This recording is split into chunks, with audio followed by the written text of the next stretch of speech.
In today's video, I'm going to teach you how to import into Notion using the latest 2025 tutorial. We're going to go through each of the steps together, making sure you know exactly what to do. Let's dive right in.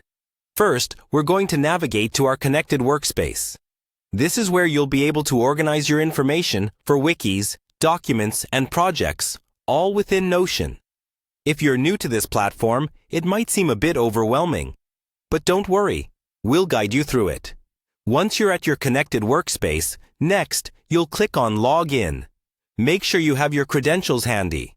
If you're logging in for the first time, follow the prompts to verify your email address and set up any additional security measures. Once logged in, the home environment of Notion might look a bit busy, but it's the central hub where all your projects will eventually live. Now, we're moving on to the Notion home. To get there, you'll need to find and click on the appropriate home button. This will typically be found on the left-hand sidebar. Once you're home, you should be able to see a number of options, including your current projects and shortcuts to other features.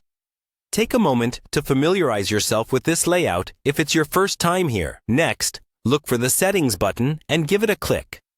This area allows you to customize various aspects of your Notion experience, such as interface integrations and your own personal preferences. It's good to know your way around this section so you can tailor Notion to your specific needs. Once you're in the settings, click on Import. This step is crucial as it starts the process of bringing external data into your Notion workspace. Whether you're importing documents, spreadsheets, or even stuff from other apps, this is the go-to area. Finally, select Import data from other apps and files into Notion. You'll see a pop-up where you can choose from which app or file type you want to import.